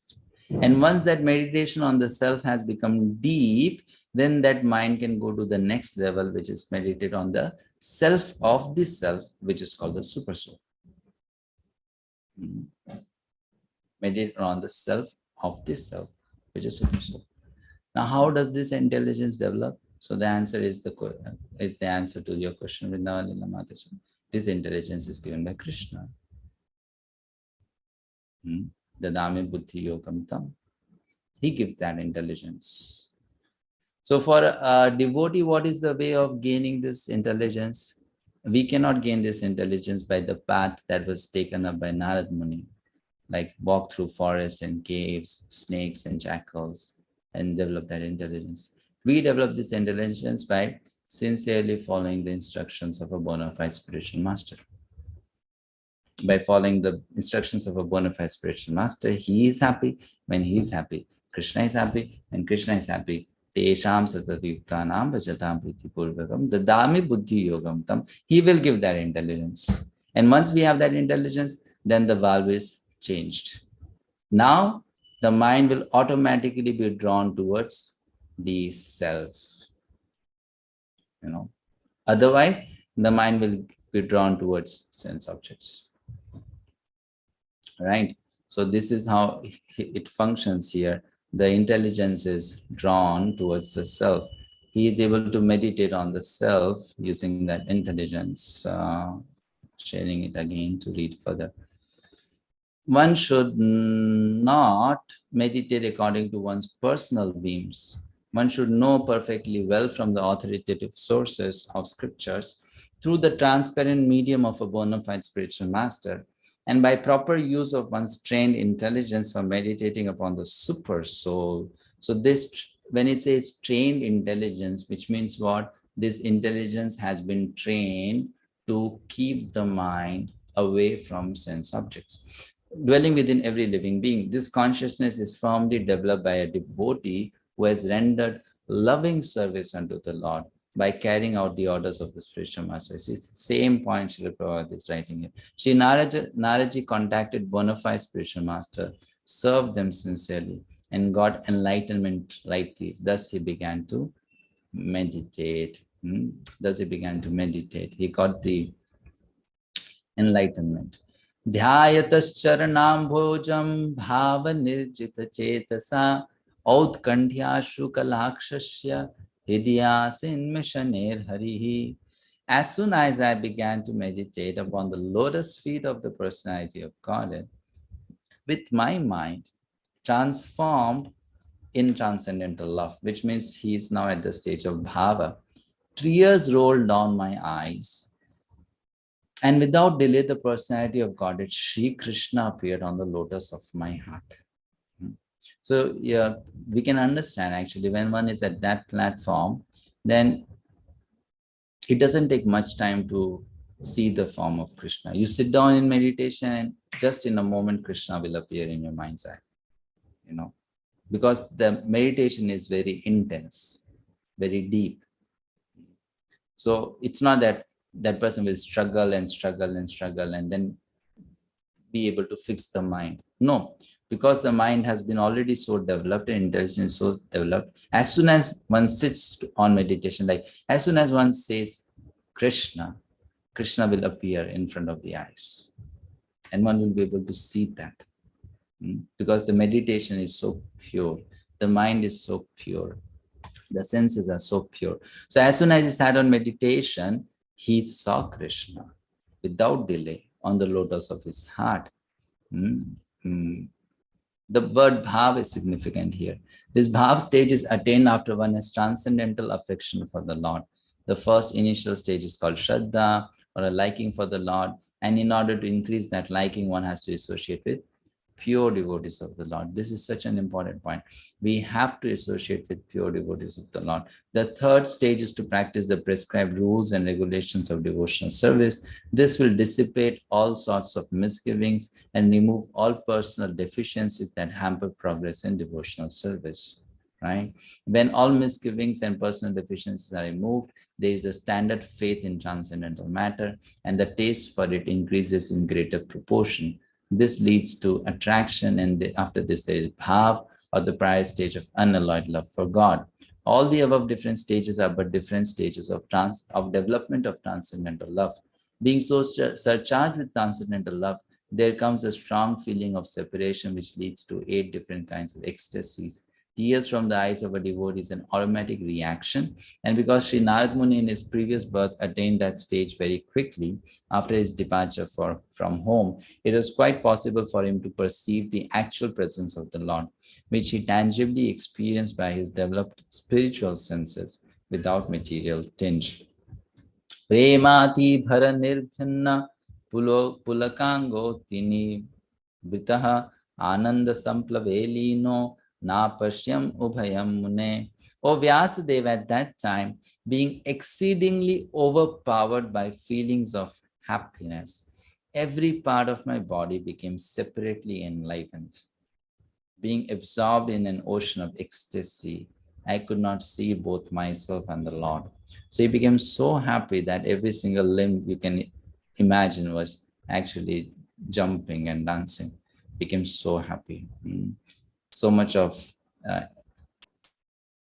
joy was there throughout his body. Spiritual feelings of happiness and intense ecstasies have no mundane comparison. Therefore, it is very difficult to give expression to such feelings. We can just have a glimpse of such ecstasy in the words of Sri Narad Muni. Each and every part of the body or senses has its particular function. After seeing the Lord, all the senses became fully awakened to render service unto the Lord, because in the liberated state, the senses are fully efficient in serving the Lord. As such, in the transcendental ecstasy, it so happened that the senses became separately enlivened to serve the Lord. This being so, Narad Muni lost himself in seeing both himself and the Lord simultaneously. Rupam bhagavato yattan manah kantam suchapaham apashyan sahasottasthe vaiklavya durmana iva. The transcendental form of the Lord as it is satisfies the mind's desire and at once erases all mental incongruities. Upon losing that form, I suddenly got up, being perturbed, as is usual when one loses that which is desirable. So after he saw that form, beautiful form in his mind's eye through his spiritual senses, and he also saw himself, he saw the form, which means he saw both. He wanted to further see because he was enjoying that, and the form disappeared. So he became disturbed. He became affected by that, sad, perplexed. Why? What wrong did I do? Why did the Lord disappear? So he got up, and further we'll read next what will happen. That the Lord is not formless is experienced by Narad Muni, but his form is completely different from all forms of our material experience. For the whole duration of our life, we go on seeing different forms in the material world, but none of them is just apt to satisfy the mind, nor can any one of them banish all perturbance of the mind. This is so true.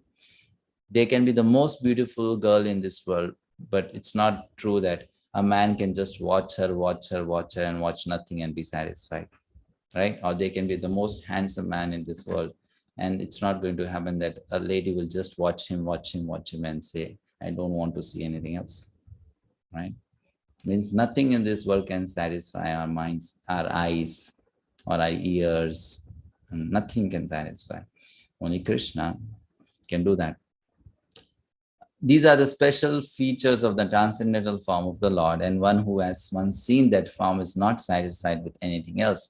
No form in the material world can any longer satisfy the seer. That the Lord is formless or impersonal means that he has nothing like a material form and is not like any material personality.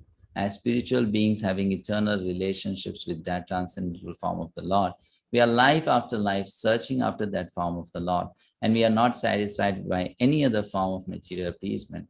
Narad Muni got a glimpse of this, but having not seen it again, he became perturbed and stood up all of a sudden to search it out. What we desire life after life was obtained by Narad Muni, and losing sight of him again was certainly a great shock for him. Didrikshustad aham bhuyah pranidhaya manohidi vikshamanopi napashyam avitriptaivaturaha.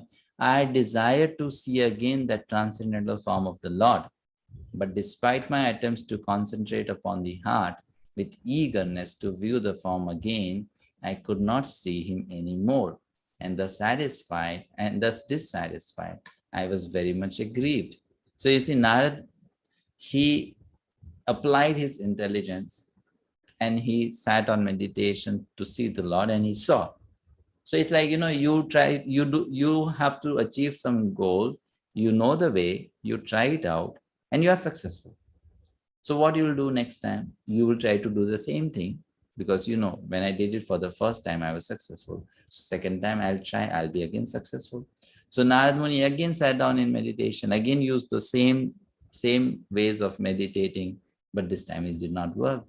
Third time did not work. Fourth time did not work. So then he was thinking, what's wrong? Why it worked for the first time? He was very dissatisfied. There is no mechanical process to see the form of the Lord. It completely depends on the causeless mercy of the Lord. We cannot demand the Lord to be present before our vision, just as we cannot demand the sun to rise whenever we like. The sun rises out of his own accord. So also the Lord is pleased to be present out of his causeless mercy. One should simply await the opportune moment and go on discharging his prescribed duty in devotional service of the Lord. Narad Muni thought that the Lord could be seen again by the same mechanical process, which was successful in the first attempt. But in spite of his utmost endeavor, he could not make the second attempt successful. This is important for us.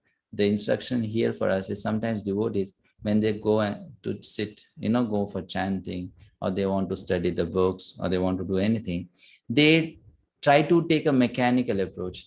Last time when I sat facing the east, and I sat in this particular asana, and then I was having this particular beat back, and I got up this time in the morning, I drank 2 glasses of water, and because of all that, I had a good chanting. So next time also I'll do the same thing, then I'll have a good chanting. So depending on making mechanical arrangements to get spiritual results or spiritual success. We should do all those things. That, okay, drink 2 glasses of water if you need that to stay awake in chanting, or face the east direction, sit on particular asana, stuff like that. But we should not just depend on those arrangements to have a good chanting. Good chanting cannot come just by those arrangements. Good chanting will come by being a good devotee throughout the day. If I'm a good devotee throughout the day, next day I'll have a good chanting. But if whole day I live like a materialistic person, and in the morning then I get up and I sit on a yoga mat, in a proper asana, and I think I can have a good chanting, it will not work for me. It will not work for me. So if I am a good devotee, practicing to be a good devotee throughout the day, Krishna will bless me to have a good chanting the next day. And if I do a good chanting, then Krishna will bless me to have a good day in Krishna consciousness. That will be Krishna's blessing. So we have to depend on those things more rather than mechanical arrangements. Same thing with any other seva also. Whatever we do, yes, we should have our plans, we should have our arrangements and all those things. But then most important is we should depend on Krishna. And depending on Krishna doesn't just mean that, okay, you throw a prayer to Krishna, Krishna, I have to do this seva, help me. No, depending on Krishna means that throughout the day, I try to be a good devotee of Krishna. That's called being depending on Krishna. And Krishna will help. Krishna will always be there to help us to do whatever we do nicely for his pleasure. So Prabhupada mentions that the Lord is completely independent of all obligations. He can simply be bound up by the tie of unalloyed devotion, nor is he visible or perceivable by our material senses. When he pleases, being satisfied with the sincere attempt of devotional service, depending completely on the mercy of the Lord, then he may be seen out of his own accord. So these things are very instructive, actually. Sometimes we may think that I know the jack, how to make Krishna happy, and every time I can use that jack to make Krishna happy. But it's not going to be like that. Spiritual life is not like that. Maybe material life is like that, that once you have the jack, you can always use the jack to get some kind of goal. But spiritual life is not like that. Neither it works so with spiritual master. Sometimes people think, I know the jack, how to make my spiritual master happy. But it's not going to be like that, because they function on a transcendental platform. And that's why only transcendental things can make them happy. Mundane arrangements do not make them happy. That doesn't really work, Like, to give you an example, let's say someday you make nice sweet preparation for a sadhu, and that sadhu may appreciate, okay, this is good. So you may start thinking, now every time I know how to make this sadhu happy, just feed him this sweet preparation and he'll be happy. Now this thing may work in mundane sense, in mundane platform, because those who are mundane people, they get some mundane gratification, they'll be happy. But that's not how it's going to work for spiritual master or pure devotees of Krishna. They work on a different platform. Only genuine effort coming from the heart, full of devotion, will make them happy. will bring them satisfied, not these external things. So this is what we have to learn from this purport of Sripad. He says, no mechanical arrangements can give you success. We have to learn to depend on Krishna. Other arrangements should be there, but that should not be our shelter. That's not what we should completely depend upon. Okay, we'll stop here. Any questions or comments? And one important announcement, I did mention in the group today, the exam dates. It's postponed by 1 week because the teacher who was supposed to take unit 3 has asked for 1 week, spare time to start with the 3rd unit. So that's why we have 1 extra week. So we'll complete the portion in the coming 3 weeks, and then you'll have your exam. Now, the thing is, I have 2 chapters to cover and 5 sessions are remaining. I can cover, but I may have to run through or rush through. So if I get an extra class, which is on coming Friday, I can manage to be a little slow. So if it's possible for you, we'll have that extra class. If it's not possible for you, then we'll run through, no problem, in 5 sessions to complete the portion. Hare Krishna, Prabhuji. I request if you can take extra classes. Okay. Not extra classes, only 1 extra class. So that I can put in the group. I don't know how many are ready or available on that day. If you are, yes, we go for it. If not, then others can manage with recording. So we can do that class. Only 1 extra class, not many are needed, just 1 extra class. After that, we are on track. We can complete the portion and you have exam 1st week of August. Okay, so that was the announcement. I also, one more thing, I did share the link of Google form to upload your essays. So do upload your essays through that Google form. You don't have to send to me on WhatsApp or email, just put it there in that form. Later on, we'll collect from there to correct those essays. Okay, and make sure the essays are not long, short, 800. More than 800, then every single 50 words, we can cut some marks from the essay. That will be nice. Okay, so 5. Any questions or comments? Yes, Ravindra Sachiputra. Yeah, so probably 2-3 points. One is that it is written that somewhere it was written that Narad Muni moved and he went towards the north. Why north only? Why not only? Well, we can understand in this way. Generally, Himalayas in the northern direction. So you will find all the holy places. They are located in this region. All the holy places, or most of the holy places, are concentrated in that region. So that's why he must have preferred to go in that direction, because you go to a holy place to perform holy activities. That's why in the north. More vibration there, something like that. Yeah. Okay. The next question, Prabhuji, was text number 19. I'll read the Sanskrit. I mean, I could not understand the English part, but the Sanskrit relating to that is Pranidhaya Manoriti. So it says in the translation to concentrate upon the heart with eagerness, whereas the word used is Manoriti. So what is Manoriti? Because it's a combination of heart and mind. So what is 19 you are saying, no? Yeah, Manoriti.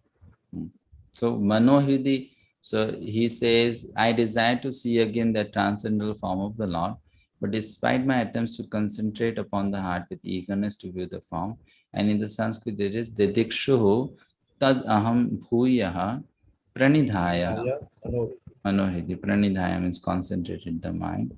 Manohridi. Okay, fine. Very not so difficult to understand.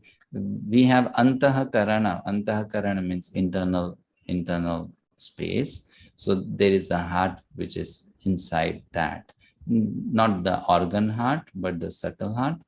So that heart is located within the mind because it's a part of the subtle body. So this is another way of telling. You can call it the antakaran, or you can say manohridi, the heart within the mind, because it's within the mind. It's located within the mind. That's fine. The self is also inside that. Yes, Vrindavan Lila Mataji. Hare Krishna, Prabhu. Last Prabhu. question. Oh, you have another point. Okay. Yeah, last question, Prabhuji. Very, very tough. It is for text number 4. Just those 3 lines. this consciousness is inferior, destructible and perverted. So till there it's okay. That is the material. But super consciousness of the supra mind in the spiritual plane is as good as the spiritual soul. What is the super consciousness of the supra mind in the spiritual plane? Very difficult. Okay, so it's just a way of telling supra mind means spiritual mind. Okay, beyond the material mind. That's called supra mind. That's the soul has its mind, no spiritual mind. So that is called supra mind. And the consciousness coming forth from the pure soul is being called here as super consciousness. Simple, just it's just a complicated word used there. That's all. It is spiritual consciousness. The spiritual consciousness of the supra mind in the spiritual plane is as good as the spirit soul and is never annihilated. Just Prabhupada is using a big word, but it has a simple meaning only. Okay, thank you, Ravi. Yes, Mataji. Hare Krishna, Prabhu. Prabhu, I have a friend. She is a follower of Kripalu Maharaj. And they have a practice in the early morning hours to do Rupa Dhyan, to meditate on the form of the Lord. And she was sharing with me that it's something very rewarding. It's very fulfilling. So I was asking, how do they do it? So she was just telling me, no, we meditate on the form of the Lord. So I said, but how do you know, like, this is how the Lord looks? Like, you have to have a concrete figure in front of you. She said, no, based on the Shastras, we have the description. So, well, she had her point, but I feel like I'm talking about myself. With all the limitations of the material thing, we may have descriptions. Okay, he looks like this is how it is. But we see so many pictures of Krishna being drawn. They are all authentic, like matching with the description.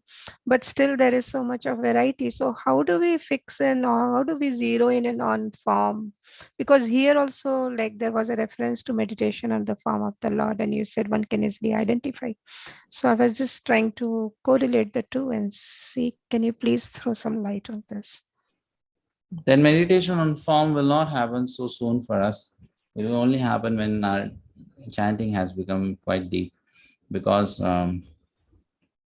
what we see, the forms of deities, the pictures, they can only give us an abhash, just a reflection of Krishna's form. They will not really, what we see is not really the truth that we see. We just see an abhash. Okay, Krishna has a Tribhanga form and he has this kind of lotus feet and this kind of eyes, you know. However, a person is liberated when he sees really the spiritual form. So how will we get to see that form? Our process is not to sit and meditate on the form like what you said about your friend. Our process is we chant the holy names, and then slowly the chanting of those holy names will bring out those forms in our meditation. When we chant holy names, we'll start getting those glimpses, and those glimpses will not be abstract. They'll be very distinct, you know, very, very distinct. So then one will get drawn towards a particular form naturally. Krishna of a particular size, Krishna in a particular posture, like that, Krishna doing a particular activity. So we wait for that time to come through our chanting. For us, it's going to be different.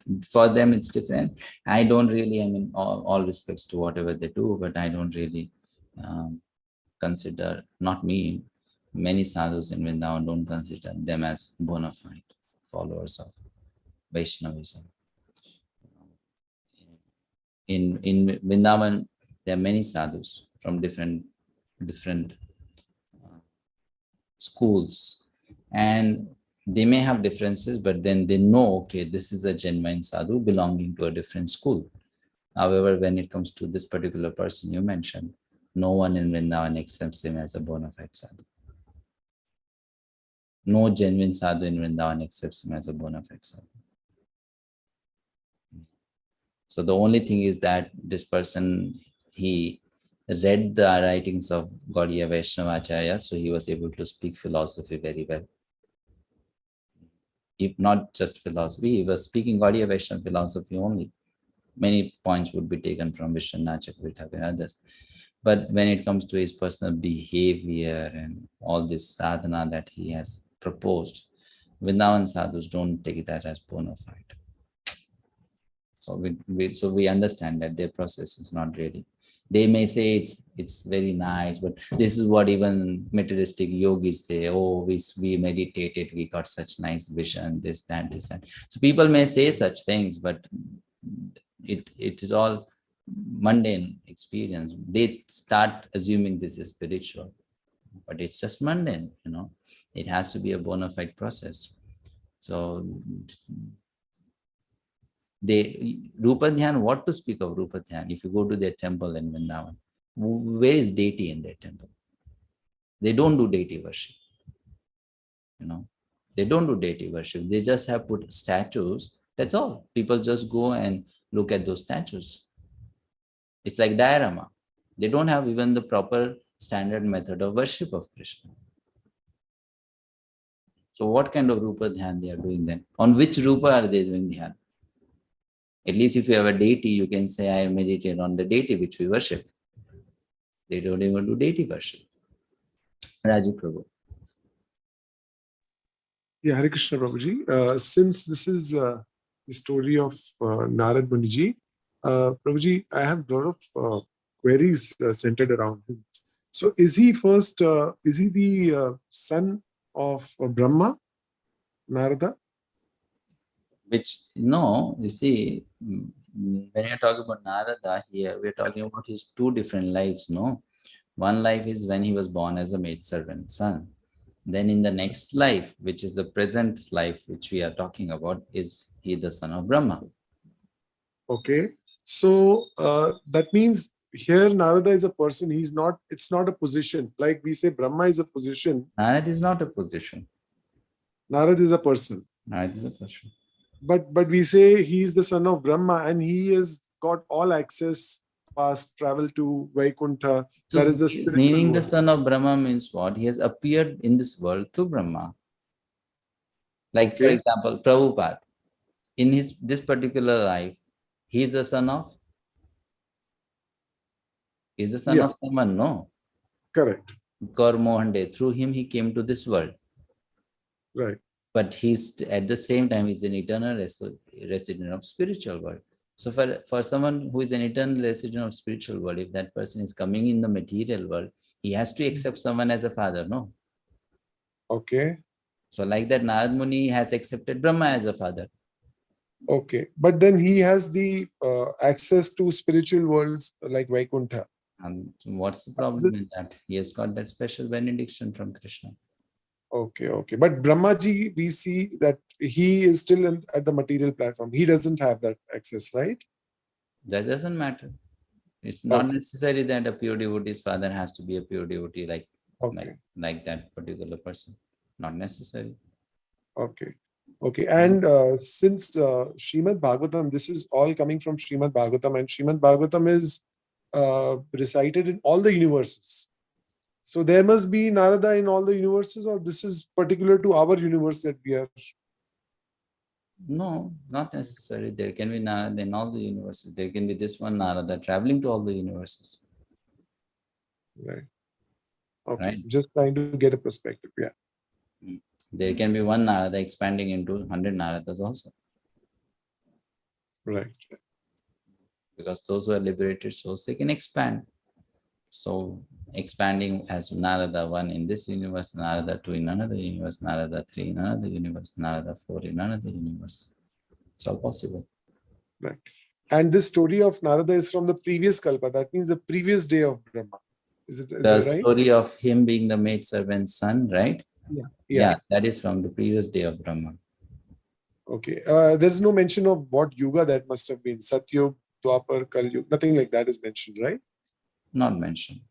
Okay. Scriptures don't always mention everything like that, because if they start mentioning like that, then no one will do Bhakti-vaibhava. You know why? Because there will be so much to then read, no? Extra information.